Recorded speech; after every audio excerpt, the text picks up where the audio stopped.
Perfect, thank you. There we go, not a problem. Good afternoon, everyone. My name is Orquidea Rivera. I am with the National Center for Missing and Exploited Children, which I will refer to as NCMEC. And while everyone is getting settled in, coming on, should I be seeing still or waiting for more people while I put up my presentation? If you don't mind, in the next couple of minutes, probably, Orquidea, yes, thank you. Okay. So while that is happening, I'll go ahead and start sharing my screen.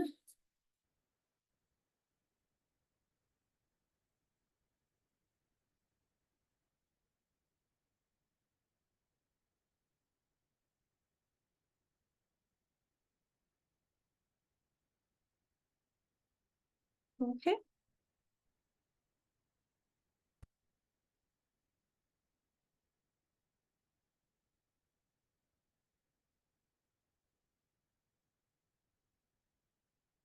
Let me know if you can see it on that side.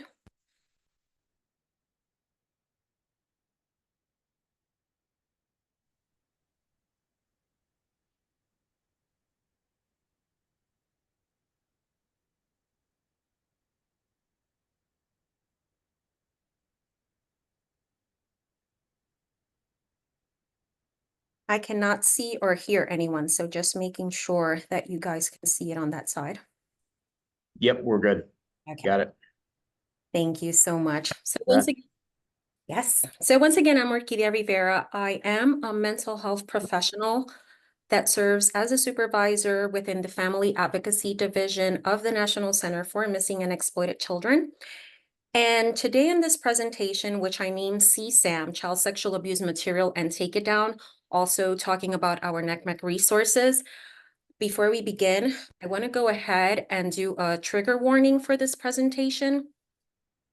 We will be covering sexual abuse, which can be difficult even for us in this type of profession. So just want to make sure that you please take care of yourself during and after this presentation.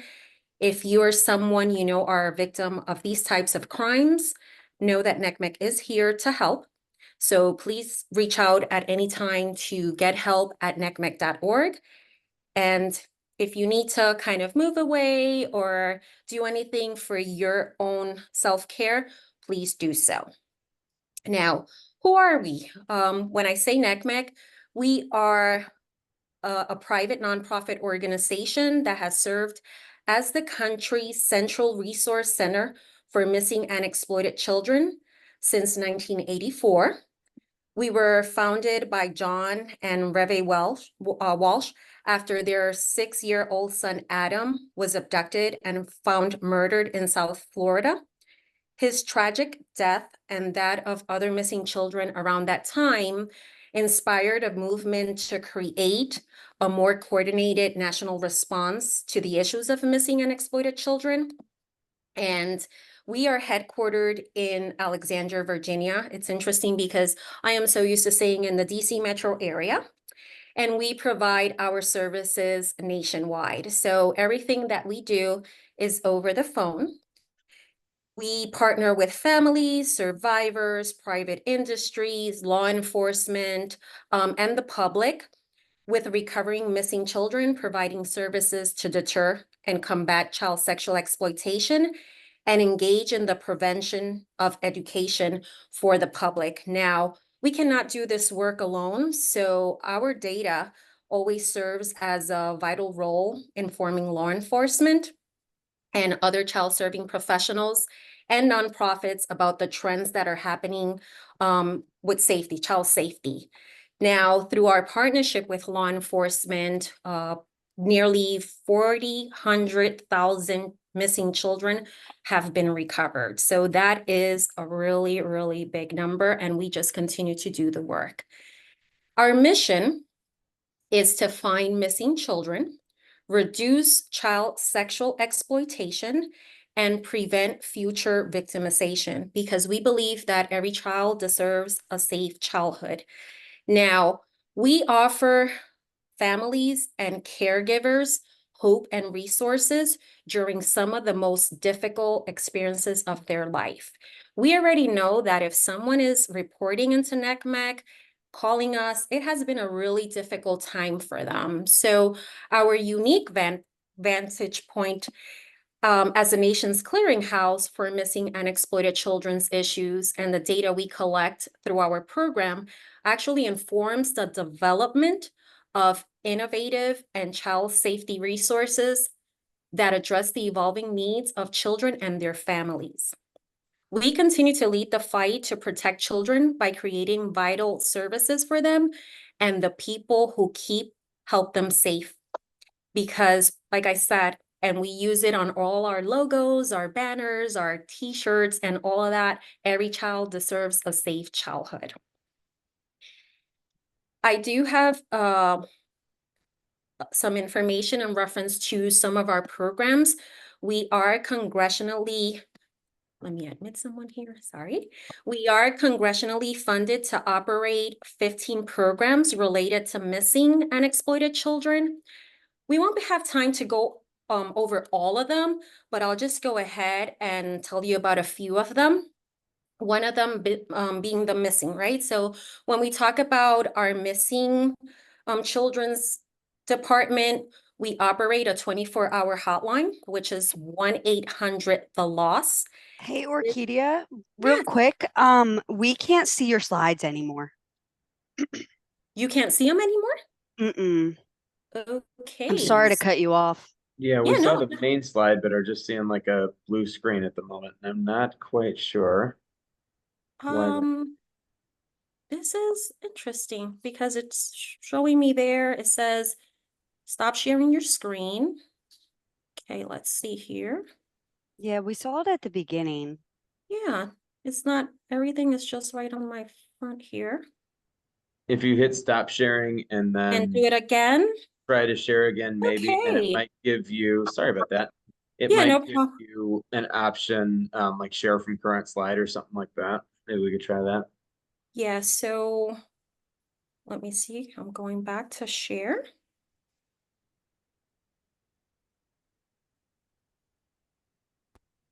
No. There you go.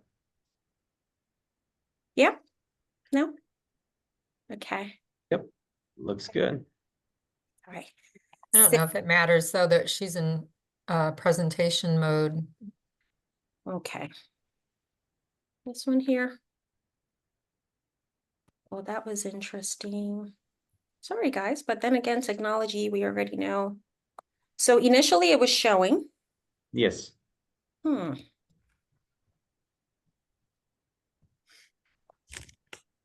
Ooh. Let me go to my presentation and close it up here. I'm closing the presentation for myself. Okay, share again.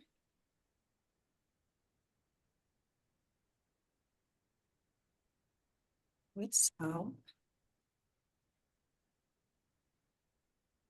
Okay.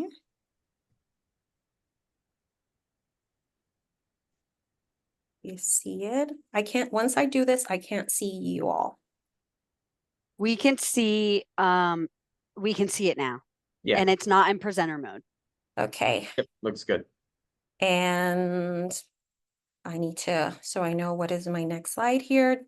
If I change it to this, do you still get to see my presenter mode for my next slide or not? We now see like the blue screen that we saw before. It's just a blank screen. Whoa. If you want to email your slides to me, I can try to share them from my end if that's easier. I'm not quite sure why we'd be doing that. That doesn't make sense to me. I don't know. Okay. Sorry, people. That's, This is not what we had planned for. I apologize. Probably something from my end, I would guess. Okay, so because I don't, you said you were still able to see the beginning of it, right? You were just, and then after that, what, blue screen? Yeah. And it tells me everything that I'm sharing and all of that, so, okay. Kevin, what would you like me to do right now? Let me do, If you want to, well, if you'll email me your slides, um, I'll try to share them from my end if you want to make me host. okay, let's see. Maybe it's just that one slide. So one slide, because even when I move to another one, let's see, let's just go ahead and Yeah, if send, you want to try email it to me, I'll give it a try. okay.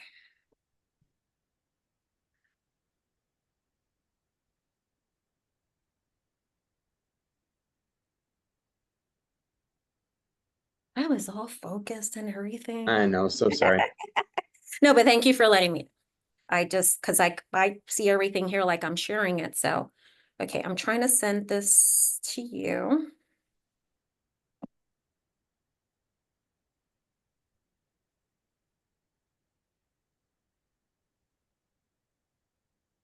Oh,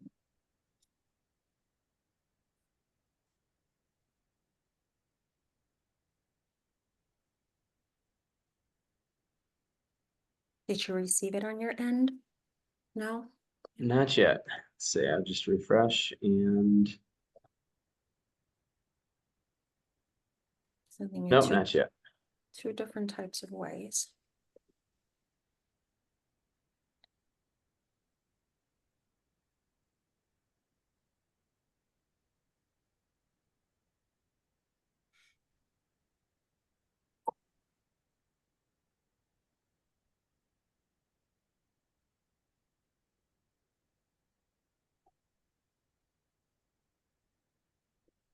It's coming back that it's too large to send to you. Oh, swell. Okay. Ah, Um, I'm trying to, do you want to try it not in presenter mode? I mean, if we can still see the slide, we still get, yeah, you let's know, the see. gist of what you're saying. Okay, make you the host again then. Okay, so let me get out of this. I don't have anything else open.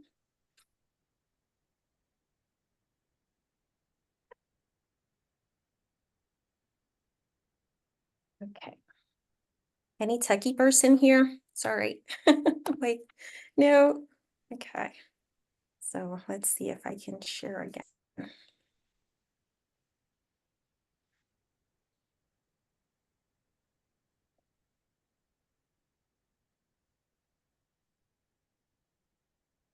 Okay. So I'm choosing this.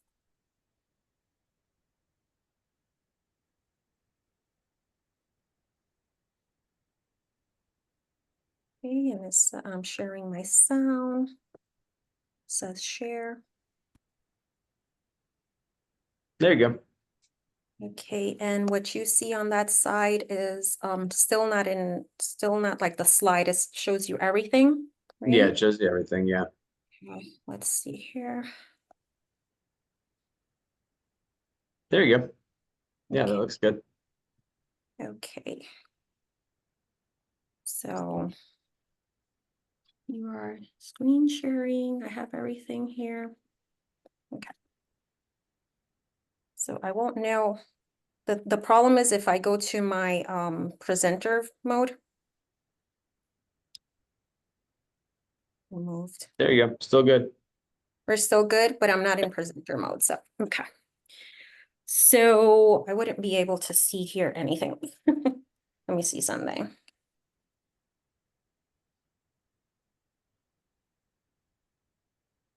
No. Screen. So you can't see your notes.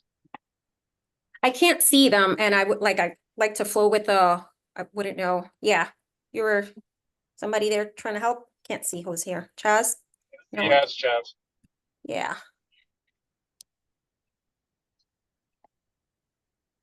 Because that happens there. If I do that, you still seeing it? We see it. Yes. Okay, Yes. okay. And actually now I see you guys. I wasn't seeing you at all. Okay. Okay, sorry for that hiccup, but we stayed in our mission, right? Were you able to hear everything else? And we stayed in our mission. Okay, so taking it back here, talking about our mission is finding missing children, reduce child sexual exploitation, and prevent future victimization, because we do believe that every child deserves a safe childhood. And we offer families and caregivers hope and the resources during some of the most difficult experiences of their life. Our unique vantage point is that as the nation's clearinghouse for missing and exploited children, we collect all the data of how we want to kind of implement our programs on keeping children safe. And I was saying that some of the programs that we have are congressionally funded. We have 15 different programs, and out of those 15 different programs, I won't be able to talk about all of them today, but I do want to draw your attention to our Amber Alert that actually comes out from NCMEC as the secondary distributor. So what you receive on your phones as the alert, it actually comes from NCMEC after law enforcement has locally put out that Amber Alert in their state. So a lot of people don't know that, but yes, we are the secondary host of Amber Alert. We also do have, and I know I mentioned it before, but I want to share our 1-800-THE-LOSS, which is our 24-hour hotline for all different types of reporting and questions and resources that can connect a family with support services for victims and their families. We also do the poster distribution. So those posters that you see of missing children, either at your Walmart or you see them at the gas station, those billboards, those come out from NCMEC.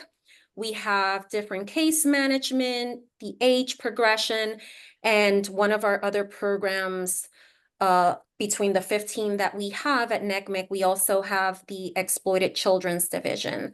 So we have the cyber tip line and the Child Victim Identification Program, which is CVIP. Now, when we're talking about our first mission statement, right? Finding missing children, we want to know, how do we actually find missing children? So we have many programs that are under the Missing Children's Division. And as a snapshot of what we're going to talk about, we always engage the public's eyes and ears to help in the search for missing children. And with those Amber Alerts and social media and Team Adam deployment, which is a group of retired law enforcement officers that are rapidly deployed to a scene where a child has been missing, we are able to assist in critically missing children's cases. We help law enforcement with a raft of free resources, including all the equipment, training, and analysis to be able to assist in missing children's cases. And we've assisted so far 348,000 missing children that have been recovered. So every single day, we're constantly getting different calls to our call center that are either for a missing children's case, whether it's a endangered runaway, it is a family abduction, or we're constantly getting cases on exploitation, sextortion, that I'm going to talk a little bit more about. Our call center receives anywhere from 350 to 400 calls a day. So it really, really, really is a lot of work that we have at NCMEC, but as the nation's clearinghouse, we're there to do all of it. For the children that remain missing for a long time, we age progress their photo to increase the likelihood of someone recognizing them. And a lot of people are always asking me how age progressions happen. So under the age of 18, if a child is missing, we age progress. I hope this doesn't mess it up. I'm admitting someone in the room. We age progress every 2 years until the age of 18, because when they're minors, we believe, their facials are changing a lot. And if they continue to be missing after the age of 18 up to 25, then we start age progressing every 5 years, because there is not a lot of change. But we do that with our forensic artists that we have at NCMEC that are getting pictures, collecting pictures of the families as a resource to kind of put together a compilation of what that missing child may look like at the moment of the age that they're progressing the image to. NCMEC supports families during the reunification, and we connect the families with others who have experienced the trauma of a missing or exploited child, because that is someone that is able to walk in their shoes, and that team is called Team Hope. I would talk a little bit more about it later on. At the end, NCMEC is here for all families and victims. Now, when we talk about our next mission statement of reducing child sexual exploitation, NCMEC also operates the cyber tip line, which is the centralized reporting mechanism for suspected child sexual abuse, including child sexual abuse material, CSAM, and child sex trafficking. We provide the unique analytical support to law enforcement, assisting them in the efforts towards locating unidentified child victims in these sexually abusive images through our child victim identification program. So yes, we do have a whole team that have decided to come work for NCMEC and sit for hours a day just combing the internet for children that have been exploited, unfortunately. So we do that for law enforcement. We have all the technology, all the tools in place to be able to do all of this analysis. We know that a child sexual abuse material circulating on the internet can extend the trauma that survivors experience. And we're here to support them too by providing information and assistance to the survivors who want to take quick action on the removal of images or videos online that depict them.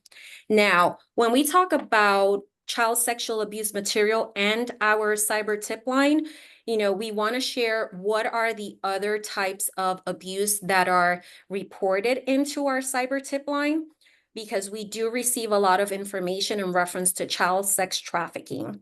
Now, anyone from the public can report any of the concerns that you may see listed here on this page. And in addition to this, the US-based electronic service providers, which is widely known as ESPs, like Facebook, Instagram, Snapchat, all of these different programs out there are required to report the concerns into the cyber tip line. So whenever someone is reporting into their platforms, they are required to report into the cyber tip line, which is basically reporting into NCMEC. Now, over the last couple of years, we've seen a massive increase in the number of reports received to our cyber tip line. And from 2020 to 2021, we saw a 35% increase. And you may know why, right? What happened in 2020? Well, COVID, right? And COVID certainly played a role in this, where the ability or willingness of the buyers to meet in person was limited, right? There wasn't that in-person connection during that time. And basically, all of the information and the focus kind of shifted and leveraged sites like OnlyFans. So that became a thing during that time. And social media like Snapchat was a big platform to sell explicit content of children. So, just so you know, children do not have to be missing for a child sex trafficking concern to be reported into the cyber tip line or any enforcement agency. And even though we do have this cyber tip line tool available for all, we do recognize that children are very afraid to report And I will tell you why in a few minutes. So as you can see here, like I said, all of these, which are kind of on the page there, are the different ones. And oopsie, went ahead. And these are the obstacles that children have shared with us of reporting, right? So we surveyed some children that, we wanted to know what would be an obstacle. Why wouldn't they report into the cyber tip line? And they said, you know what? I don't want to talk to my parents about this. It's normal. There's some guilt, there's some shame, embarrassment, totally understandable. Then the other reason was talking to the police. They don't want to talk to the police. Why would I want to do that? They didn't think that the reporting was going to help. They didn't want to share their information, right? Uploading an ID. They didn't want to talk to one of the analysts that work with us, or none of the options that were given above to them. However, that same amount of children were surveyed, and we said, okay, what would be the reasons for you to report? And the biggest one was getting the images down, right? We don't want our images out there online. So that one was the biggest one. And then to get justice, or to start a law enforcement investigation, followed by getting the resources and the support and the help that they needed. Now, based on all this information that through this survey and through a lot of chats with our children, because we do have a lot of children that report to us either through text, through the cyber tip, or calling our call center, our 24/7 call center, NCMEC developed the tool Take It Down to fill this gap, as this tool is available to report anonymously. So you don't have to talk to law enforcement. You don't have to talk to an analyst. Your parents do not need to know. Anyone can report and to Take It Down. And I'll go ahead and share a short video with you right now. Losing control of your nude images online is terrifying. And if you're a teen, it may feel impossible to reverse it. Well, you can't go back in time and unsend. We can help you move forward.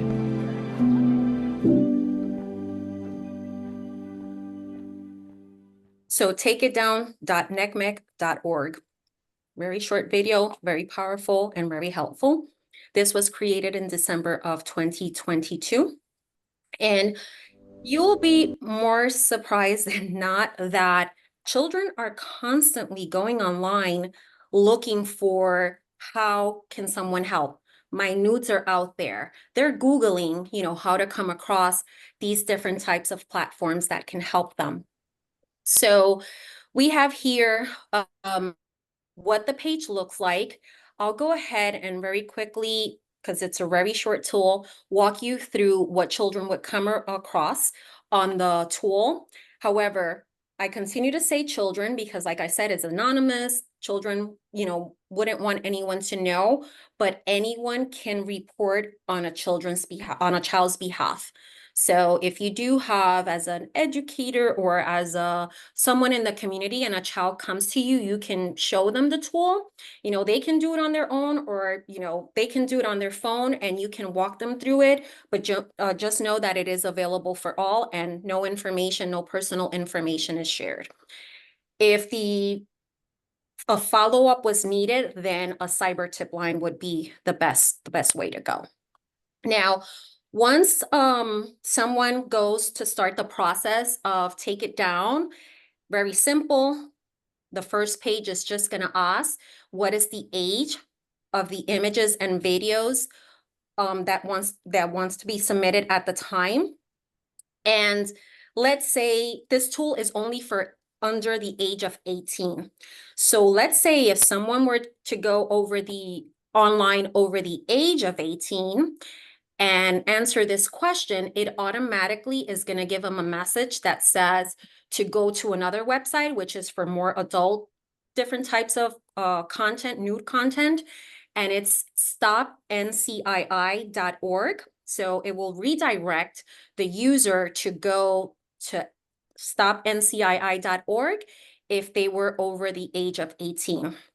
But if they respond that they are under the age of 18, because that's what the tool is for, it will go ahead and prompt to the next question, next page, that it would ask if to verify that the images or videos include nude, partially nude, or sexually explicit content. If they were to choose no, then it prompts a message as a reminder what this tool is for. But if they were to choose yes, then it takes them to the next page asking, have any of these intimate images or videos have been shared online already? Now, they wouldn't know. The moment that image is out of their phone, out of their hands, it can go anywhere, right? So when they are looking for a tool like this or the cyber tip, they're really looking for an immediate solution, a resolution to whatever is happening from this image being spread. So in the majority of the cases, they are going to choose yes. The image is already out there. And also because other things can be happening. They may be getting a message that, yes, we're going to share your image. Then, or they can get information on, besides sharing your image, give us some money. So some financial threats, which we call like the sextortion. And I'll go a little bit more into that. But once they are on this page, and it says, I don't know, there's another option besides yes and no. There's an option of I don't know that basically is going to give them information and redirecting to the cyber tip line. Because the cyber tip line, they will get a person online, over the phone or online where it's going to be more questions and a follow-up if they provide their personal information. But they have shared that their intimate images and videos have been shared online. Then by now they already know they're going to continue with the process, right? So this screen is just going to let them know that what information they are reporting. And then it gives them exactly the process on the next page of how they can select the images that they want to choose off from their phone. Now, it is very important to know that those images do not leave the child or the person's phone. They do not. What actually gets kind of uploaded onto this platform is a unique digital fingerprint of the images from that phone that are then transferred to NCMEC with the hash value. So it's the hash value. These images, videos never leave the child's phone. They stay in their phone, but we receive a unique digital fingerprint that documents what those images are. And if they are also doing this through a different platform, they've already shared an image, let's say on Instagram, and they also report into Instagram, that image from Instagram as an electronic service provider is also going to be reported into NCMEC. And if the child on their own goes in to take it down, then those two can connect and we can have like a file of it being the same child that has been exploited. So we have files at NCMEC where we're able to put in, what are the images and obviously take it down. Now, the good thing about this tool is, besides being anonymous, is that the pictures, the images, the content is removed within 48 hours. So that is a real benefit to it. And once they have done that, it will give them this last page about the submission and if they agree to share this information. And here it's just submission successful. So gives them like, it's really simple, 4 or 5 questions, and then they get the confirmation page. At the end of the confirmation page, it will let them know that the hash values have been transmitted, and then it will give them information on the resources. Now, there's no way at NCMEC that we can see any of this. The only way is if we have the hash values reported to us. So we won't be able to see that a report was done. It was done anonymously. The only way is if the hash values are reported to us. The tab also has the frequently asked questions. So there's a lot of questions that were created by survivors. Survivors helped NCMEC create and guide on these questions, you know, what worked for them, what they wish they would have saw, what technology they wish was available to them. Here I'll show you some of the growing company participating in the program of Take It Down. These are the names that are okay with their name being out, but then we have 3 others that do not want their names published, but they're partnering also with Take It Down and NCMEC. The page also has all the resources that are available. So it takes them back to the cyber tip line. It takes them back to all the resources that NCMEC has on its page. And it has been so far translated into 25 languages. They continue to grow, expanding the languages. It is available around the globe, and any child outside of the US can report into it. This gives you an idea of what it looks like in Hindu. And even though it has been translated into other languages, we do have assets in Spanish that you can find on their page, on the Take It Down page. Now, this is the one pager that is also available on Take It Down page. I believe, Michael, we might have sent some of this to if this was the one that I asked for this one to be sent to your school, but anyone that wants to receive packs of the one pager guides to provide to anyone, to any family member of the school that you're working at or in your community or your network, we can always send those out. You also can find them on takeitdown.ncmec.org and print them out, have them available to share. This is also, this is also Having nudes out there little is video. scary. Take It Down is a free service that can help you remove or stop the online sharing of nude, partially nude, or sexually explicit images or videos taken when you were under 18. It's easy. Start by answering 3 simple questions. Select the image or video you're concerned about, and don't worry, it won't leave your device. And submit. You don't even have to share your name or other information. For more info, visit takeitdown.ncmec.org. We have seen a lot of partners actually put this on their page as a resource to the community. Having nudes Now, so it started in December of 2022, and in 2023, the website recorded more than 830,000 visitors and more than 2 million page views. So a lot of people have been looking into this. The majority of the visitors to the website have been based in the US.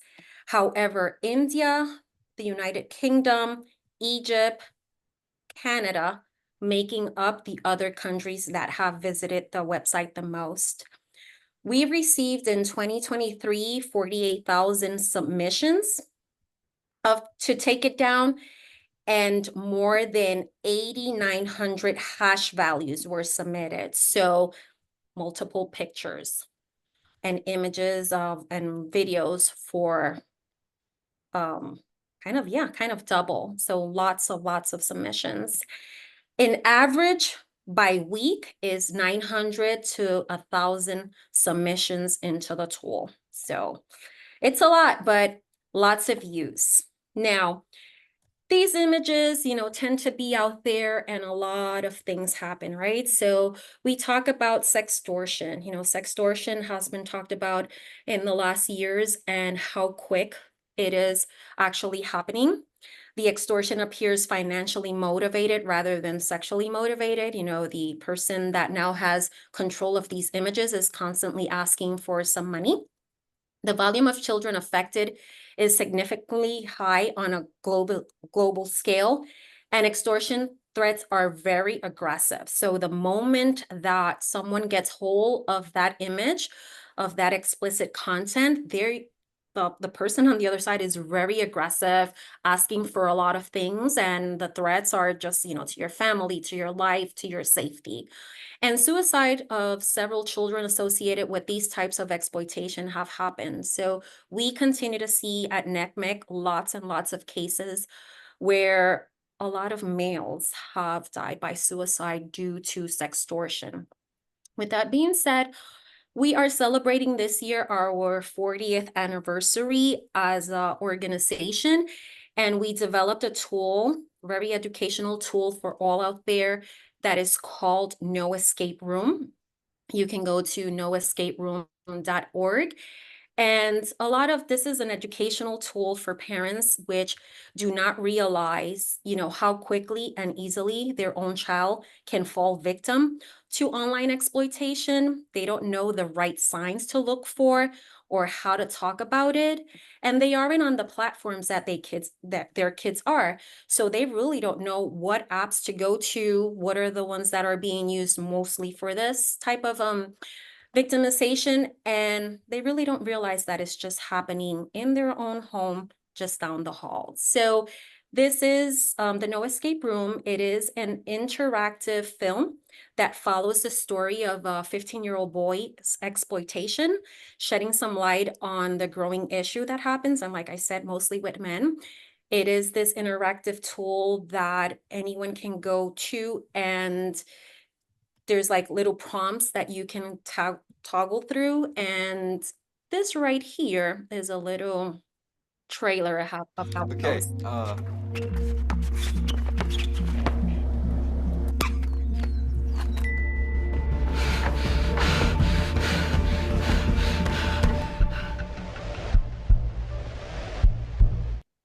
Now, it is a really, really short trailer, but I do encourage anyone to visit it, kind of see what it's about. Throughout the experience, the user will be prompted to engage in a conversation with what appears to be another teenager. Before they know it, what started out as a friendly, flirtatious chat has been trapped into blackmail, the sextortion that we talk about. And at key points, we'll challenge parents to try and navigate the situation for themselves, but they'll soon notice that it's more difficult than they realize. So this is, to give the parents kind of a feel of what their child might be experiencing at any given moment. okay. Now, when we talk about the Child Victim Identification Program, CVIP, this is just giving you one of the other programs that we have within the Exploited Children's Division. We have analysts that are helping to determine if the child depicted on any image has been previously identified or if they are unknown or new victims. So they're constantly creating different archives files of children that have been reported into NCMEC. Since the program's inception in 2002, CVIP has reviewed more than 371 million images and videos, so lots and lots and lots. In 2022, NCMEC received 4,302 requests from law enforcement containing more than 33 million images and videos. So every single year, it just continues to grow. And when we are seeing these reports, right, at the heart of any report that we receive into the cyber tip line or to the victim identification program, there's a child abuse that has happened, a child that has been victimized over and over again through images and videos, and the child threatened that their images are going to be shared online. So here you can see kind of difference of the reports that we receive. These are just taken directly from some of our reports. And you can imagine how scared that child might be. And also, what has taken them to report to NCMEC or even their family members. So it is a lot. And, we do have a team that's constantly working to help these children through this. And we read these words every single day on the reports. And, we always want, as an agency, organization, to do better. So recently, we have seen a record growth of these public reports, over a 90% increase in the last year. So it is a lot. I continue to say it's a lot because it's more than what the general public knows. And we listen closely to the voices of the victims. We learn that there's always much more that we can do. and much more that they experience beyond any arrest of a suspect, right? So sometimes we think, okay, you know what? That child's case was out there, they found the suspect, the person is in jail, but getting the images removed from the internet is often the primary focus and biggest concern. But the root cause of what makes this crime so particularly complex is that the images are always still out there, right? Those are not, even if we try to get them down, and we might get them down from different platforms, there's an image, right? There's a memory of what happened, of that victimization. So NCMEC has expanded the resources, and we're always moving towards a real interdiction of distribution of CSAM and exploitive content through preventing future victimization, right? So all of this work that we do at NCMEC produces an immense amount of data, and we're able to continue finding all the resources to prevent these future victimizations. Our experience working with victims drives the data for child safety resources, and we're always finding ways that we can provide these services to the community, but also better protect our children. So when we rethink our prevention messaging, we want to go from what is our current approach, right? So we currently think, okay, we're only going to talk to teenagers. Well, our new approach should be, we need to start having these conversations as soon as possible, at a very young age. We get reports from children themselves as early as 7 years old, like 7-year-olds reporting to us things that have happened. We want to refocus just, the stranger danger part, but also the new approach be talk about healthy relationships and healthy sexual development.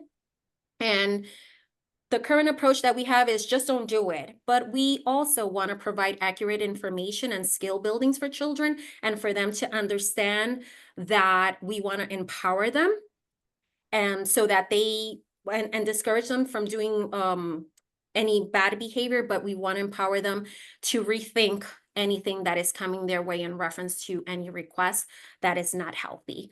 So when we talk about what are the ways that NCMEC can help, so we already talked about removing the content, but we also have the emotional and peer support as some of our prevention tools and other tools that we have available for the general public, educators, parents, and so forth. Now, we do have lots of brochures, lots of information on our website that is provided to everyone, but here at NCMEC, we know that families of missing and exploited children suffer, right? They have a lot going on, and we offer that professional support, that peer support, and referrals to the community resources through the healing process. Now, when it talks here on this slide about crisis intervention, I can talk a little bit more about my team.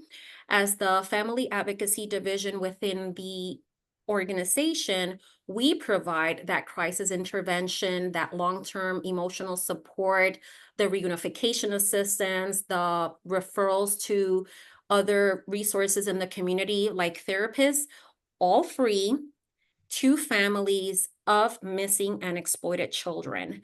So we are that professional resource within the organization for families and victims, but we also connect them with resources in their community.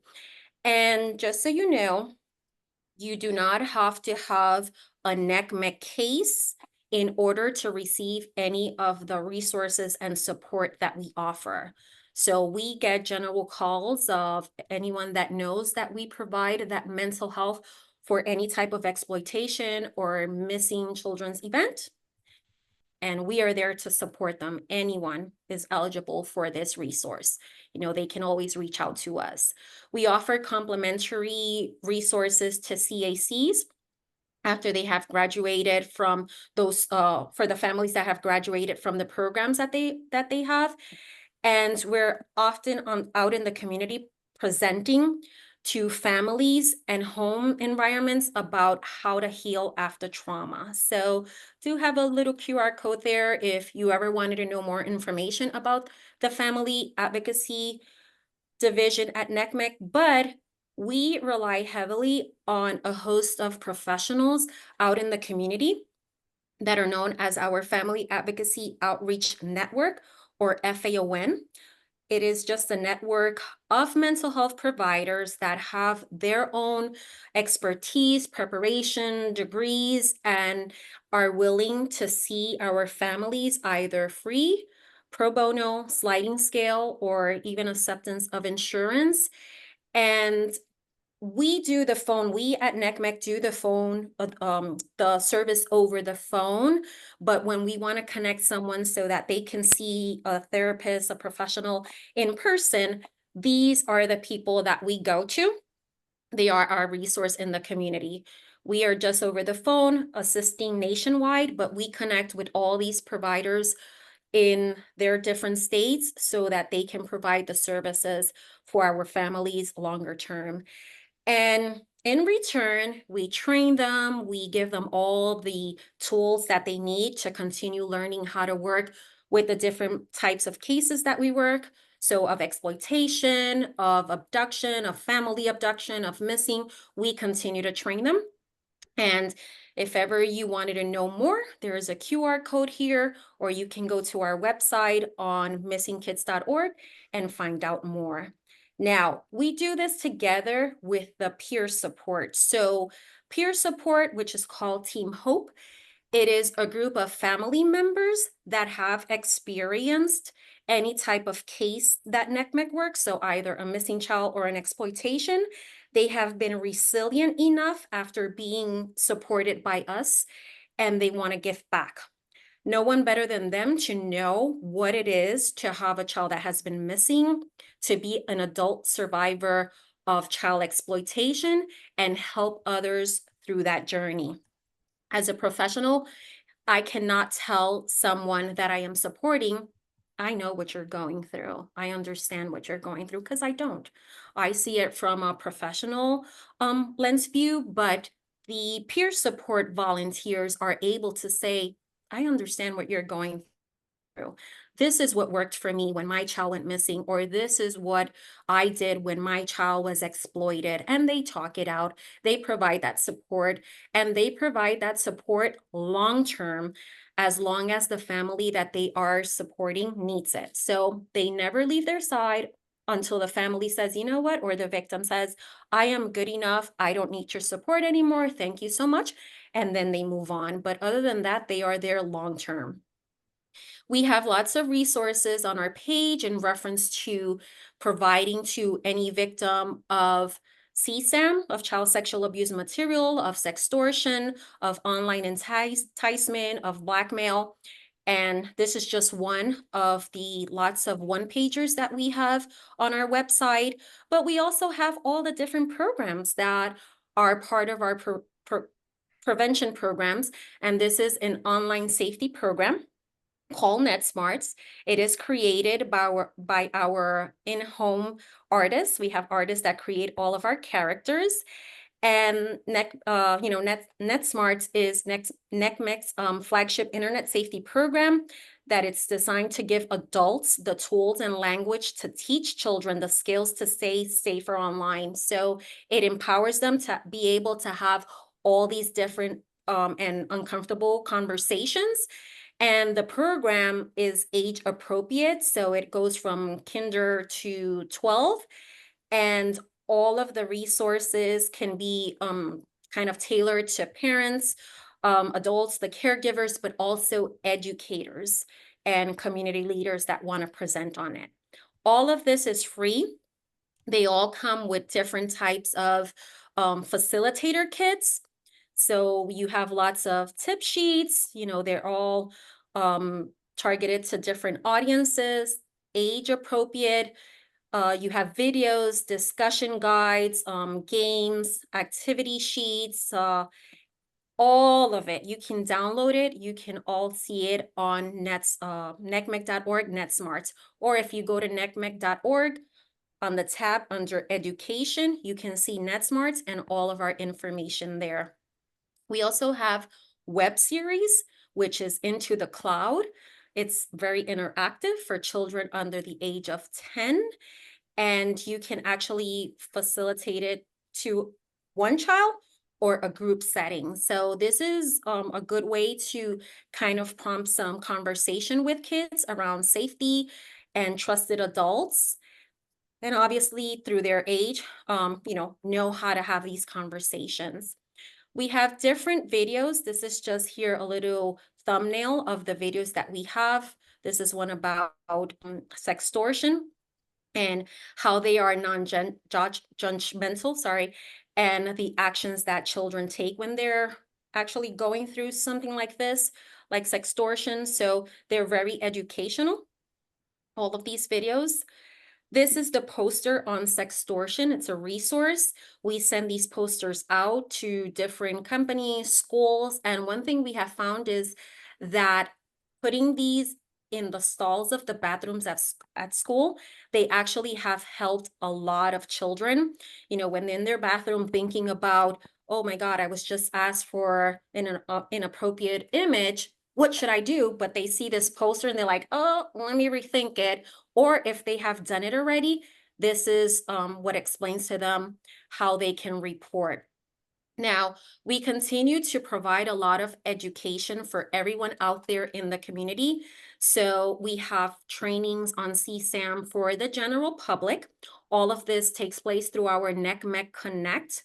You have to have a profile created, and the profile basically is to let us know at NCMEC how many people are accessing the platform of trainings. But other than that, it's just for your own information and kind of keeping tabs on the trainings that you are taking. And we continue to expand it for professionals in the field also, with all different types of content and information on CSAM. So it's continuously growing. We're always adding more trainings, and a lot of these trainings are done in conjunction with survivors that have helped us spread out the message. We have our KidSmart that it's for a younger age. It is a personal safety program, and this program includes 6 core lessons and 2 optional lessons. And basically it talks about check first, take a friend, tell people no, and tell a trusted adult. So similar to NetSmarts, this program gives trusted adults the tools and language to have these conversations with the younger kids. It is free to all, like everything that we have at NCMEC. Coming into the room, sorry. And it is in English and Spanish. So all of these resources free, available to all. And when we do these presentations, we like to know what are your takeaways, but also what you can do. So you can join the effort to prevent future victimization. We encourage all the colleagues to learn the specifics about missing and exploited victimization. You can connect with NCMEC with all the different coordinated services that we have, all the programs that we have online for families and survivors, and be an advocate like you are right now. Examine your professionals' best practices, guidelines, interacting with survivors, continue to learn from survivors, from the resources that we provide, and just continue doing all that you do. So I'll leave it here for questions. I know I saw some things on the chat. We'll go to that. But if you also needed further information, I'll leave this here for a few minutes. This is my direct contact. And let's see where I can see questions now.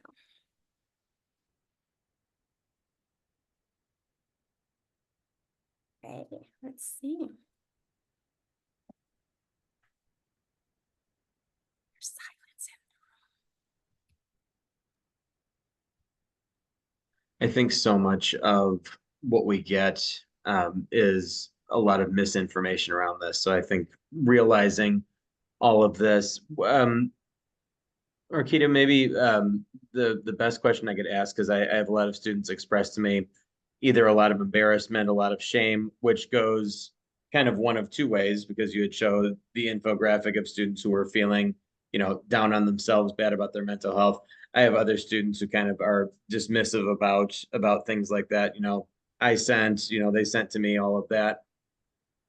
How do you address that with kids best in order to kind of get the point across? Yeah, this is serious, but you don't have to get caught up in all of this. Definitely. One of the things that we stress as mental, because we do speak with a lot of the children, and as mental health professionals, talking with the children at NCMEC, our constant reminder is you're not alone. You didn't do anything bad. You fell victim of this. So now let's talk about how we can move forward from this, right? The image is already out there.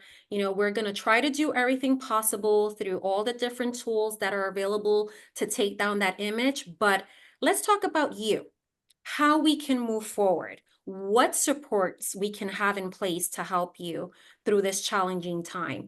And you might come across, as an educator, you might come across someone, one of the kids that really doesn't want to talk to their natural resources, right? Their parents, their what we would think as their safe, trusted adults, but just trying to encourage and empower them to know that they're not alone, to seek for help is always going to be like the best. And sometimes even these children, they serve as advocates for other of their peers. Talk to your friends, let them know what happened to you so it doesn't happen to them. So we really use that to kind of empower, but telling them a lot they're not alone is really important. I'm going to Awesome. stop sharing so I can see everyone's faces, if that's okay. There we go. And I do agree with you. I think that element of peer to peer as well is, I mean, there's no substitute for that. Mhm. And I tell kids that all the time. I'm like, you hear this from me all the time. And I did share it in the chat. You sent me, I think, 50 of the individual, like business type size cards, and those went very, very Yes, quick. so you need more? Okay, I'm making a If you note don't here. I mind, was like, take it please. down. Yes. Amazing. I've got we've got card displays, and they've got little QR cards from Woodburn Press, and anytime those are going, and it's school issues, everything from ACT testing to quitting vaping and stuff like that. But I started including these and those, and those went faster than anything else. So yes, if I can Okay. get more, that would be amazing. Yeah, we'll go ahead and I'll have the outreach team send you more. Awesome. Thank you. Any other question that we have? Anything else that you might be curious about? No? I have a quick question. Yes. So what, so I work with runaway and homeless youth. And it's been a number of years since I personally responded to a crisis where there was a youth on the list as missing exploited. What's the process on your guys' end when the police or a program like mine comes across one of these youth? We call in that they've been located or rescued. In the case of the last one I worked, what does then that look like on your end when we or the police find one of these kids? When police find one of these kids, so to go back to the beginning, in order to for NCMEC to have a missing child report in our system, there first has to be a law enforcement report, right? So first law enforcement report, a police report, then it is reported to us. If we don't know about it, which we will know if there's a police report, if we don't know about it, then basically it's not in our system. But when they do come back, right, when they are found, when they are rescued, then that basically either law enforcement calls us or a family member calls us and lets us know that the child has been recovered. So then they can be taken out of the NCIC program, the National, what is it, crimes, I always say NCIC. Michaela, what's the, I'm throwing you out there. So it's our NCIC program where all the children's information is on as a missing child. So basically, a family member or law enforcement letting NCMEC know that the child has been recovered, then that will be the next step. Now, does that always happen quick? Most likely not, but sometimes when the family is being supported by either my team of mental health professionals that have been talking constantly with a family member, or Team Hope, that peer support volunteer, they get to know firsthand before law enforcement that the child has returned home. Because law enforcement has been very busy in their community, that they might not have an update on specific child missing, but we tend to get that information before law enforcement. So Okay. that is like in a regular or And then missing. is there a staff member that then reaches out for support services? Yes, so sometimes it happens, sometimes it don't. I'll be totally transparent. We have families that are just like, my child is back, we don't need anything else. But then you have the families that are like, my child came back, a different child. My child is isolated, depressed.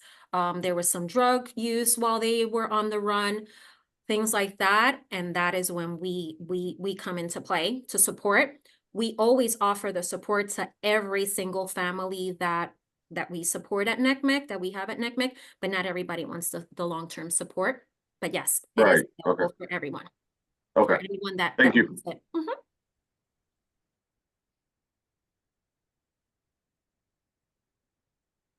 Any further questions?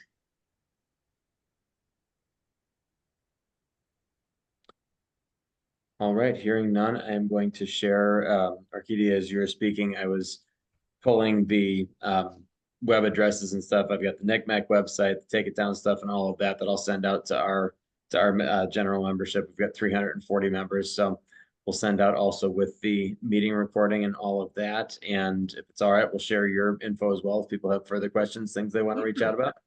Yeah, Awesome. definitely. And if you know of anyone that wants to become part of our Family Advocacy Outreach Network, please feel free to either send the information or my information. I'll be glad to talk more in one-on-one about it and invite them into our program. Awesome. Fabulous. Thank you so much for all of your time today. So deeply appreciated. Thank you all. Thanks to everyone for being here, and we'll look forward to seeing everybody in October, at which time Chaz is going to be presenting to us about teens, tech, and mental health. Yes. Hey, I'd like to say one thing before we, I know there aren't many on right now, but I was at a conference today and they were talking about the importance of collaboration and what that means and how it needs to be active and we have to keep it personal. So I would just like to say that this group that we have, you know, it is essential for all of us to be able to have that person-to-person contact between our agencies, between our groups, our schools, our various forces that we can employ so that we can all kind of, because we all basically have the same mission, right? To help our community, help our kids especially. And so I think we just need to, I just want to call to action everybody to maintain those one-on-one relationships and to reach out to people and, you know, reach out to me if you have any questions about my organization or anything that you think that I can help with. I know people have before and I may not know, but I can probably help you find somebody who can't, because I may not be the one who knows it, but I might be holding the hand of somebody who does. So I just wanted to bring that point up. It was something that kind of struck me again today about this group. Definitely agreed. That was why we started this, wasn't it? I mean, the idea that we're not all islands and we need one another. And I always say 340 brains are better than my one. So I'm thankful for everybody here, and absolutely, I as everybody watches this video, I know many people will, because we always get a lot of feedback on it. Absolutely, we got to collaborate. Much appreciated, my friend. And thanks to everybody. We'll see you next time. And Orquidea, thank you so much again. Appreciate you. Michaela, thank you for the great work you all do with NCMEC. We appreciate you. See you at the conference. Thanks again. Looking forward to it. Thank you all. Bye, guys.